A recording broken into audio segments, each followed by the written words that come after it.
Olá, bom dia, seja muito bem-vindo aqui ao Jornal Gente no Ar, pela Rádio Bandeirantes, pela Band News TV, sexta-feira, meus amigos, demorou, mas chegou. Hoje é 29 de novembro de 2024, quase dezembro. Segunda-feira aqui, quando a gente der bom dia, já será o último mês do ano. E estamos fechando novembro ainda sob o impacto do projeto de redução de gastos, ou o que deveria ser um projeto de redução de gastos, que foi anunciado pelo governo federal na noite de quarta-feira e detalhado ontem. Olha, as palavras mais ouvidas ontem nas análises de economistas, de empresários, de operadores do mercado, a respeito daquilo que foi apresentado, foram decepcionante, tímido, insuficiente. Olha, as contas estão sendo feitas e há dúvidas se, primeiro, aquela meta colocada pelo governo de cortar 70 bi até 2026 será atingida. Muita gente diz que não, que é impossível, não só pela proposta, pela timidez das propostas apresentadas, mas também pela dificuldade de tramitação no Congresso Nacional. Ao mesmo tempo, o que aconteceu aqui? Junto com um pacote que deveria ser de redução de gastos e muda, por exemplo, critérios de correção do salário mínimo, da concessão do abono salarial, o velho e bom pente fino em projetos sociais que todo governo anuncia quando diz que quer cortar gastos, mas junto com isso, o governo quis lançar uma medida vista por muitos como populista: isenção do imposto de renda para pessoas que ganham até R$5 mil. Isso aqui significa abrir mão de uma receita de até 40 bi. E há dúvidas sobre a efetividade da compensação proposta pelo governo para abrir mão dessa receita, taxando aqueles que têm renda superior a R$50 mil por mês, com uma alíquota de 10%. Não só sobre a efetividade, quanto em relação à possibilidade disso ser aprovado pelo Congresso Nacional. O fato é que depois da divulgação desse projeto e daquela entrevista coletiva esquisita ontem, logo pela manhã, as projeções gerais para a economia brasileira infelizmente pioraram, incluindo dólar, juros, inflação. A ministra do Planejamento, Simone Tebet, claro, defendeu o pacote. Nós sabemos o impacto que tem de gastarmos mais do que arrecadamos. Nós estamos falando de juros futuros altos, nós estamos falando de câmbio alto, nós estamos falando de inflação comendo o salário mínimo do trabalhador brasileiro. Mas se esse era o objetivo do pacote, deu errado. Ontem, por exemplo, o mercado foi na direção oposta dessa indicada pela ministra Simone Tebet.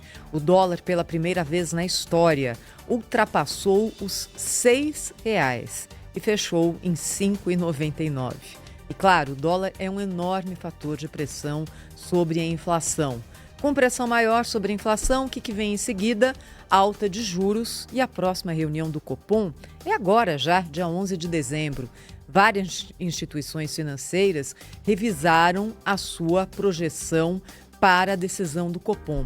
Tem gente apostando em alta de até 1 ponto percentual nos juros de uma vez só. Mas a aposta majoritária, agora, depois desse pacote, também é bem alta. Alta de 0,75 ponto percentual.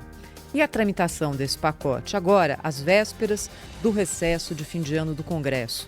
O ministro da Fazenda, Fernando Haddad, ontem concedeu a entrevista coletiva, atravessou a rua e foi ao Senado buscar apoio. Disse que, na opinião dele, o Congresso está sensível à necessidade de ajuste dos gastos. O que foi apresentado aqui é sobejamente conhecido pelos parlamentares. Todos dominam esse assunto. Não são temas estranhos ao dia a dia dos parlamentares. Não tem surpresa, não tem... E enquanto eu falava, o presidente testemunhou, quer dizer, era uma reação de assentimento, dizendo realmente isso tem que ser corrigido, realmente isso está descalibrado, realmente isso precisa de um ajuste. As respostas, as reações foram sempre no sentido de realmente precisamos fazer alguma coisa a respeito. Como todo mundo sabe a importância do arcabouço fiscal, eu acredito realmente, tem muito de esperança aqui, mas eu acredito realmente que, pelas duas reuniões que eu participei, as coisas podem ser bem encaminhadas. Não tenho dúvida disso, porque são pessoas que dominam esses temas. Você está falando com pessoas que trabalham esses temas, conhecem esses assuntos, que já se manifestaram sobre isso. Será que dá tempo? O presidente do Senado, não só tempo, né? O governo não tem maioria no Congresso Nacional e passa por um momento muito difícil, especialmente na Câmara. O presidente do Senado, Rodrigo Pacheco, disse que sim, é possível votar o pacote até o fim do ano.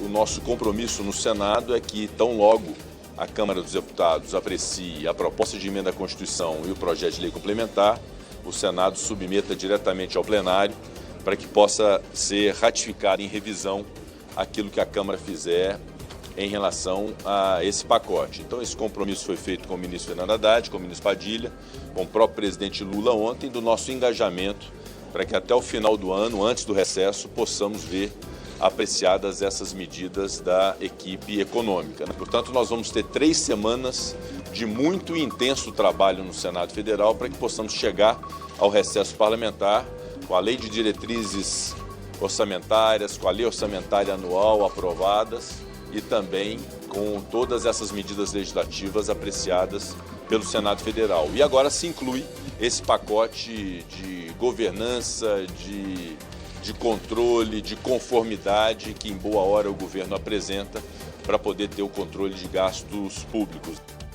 No Senado pode ser mais fácil, na Câmara a gente vai ver.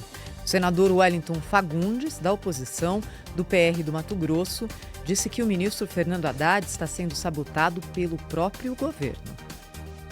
Nós da oposição queremos ajudar o Brasil, mas infelizmente o governo não tem tido essa atitude. O governo primeiro foi preocupar em aumentar a máquina, aumentar o número de ministérios, aumentar a gastança, aumentar ainda a carga tributária em cima do contribuinte. E tudo isso está dando no que está dando aí. Desconfiança do mercado, o aumento do dólar chegando a praticamente R$6, a inflação é galopante e precisamos votar o orçamento do ano que vem, esse ano, e ainda em 2, 3 semanas solucionar uma intenção do governo que é, ao nosso ver, principalmente trazer sustentabilidade ao ministro Haddad, que está sendo sabotado pelo próprio governo. Então nós não podemos chegar e votar coisas de forma assodada. Tudo que é feito na pressão não é bom. Uma lei tem que ser discutida. Esse assunto ainda vai longe. Você vai acompanhar tudo aqui no Jornal Gente.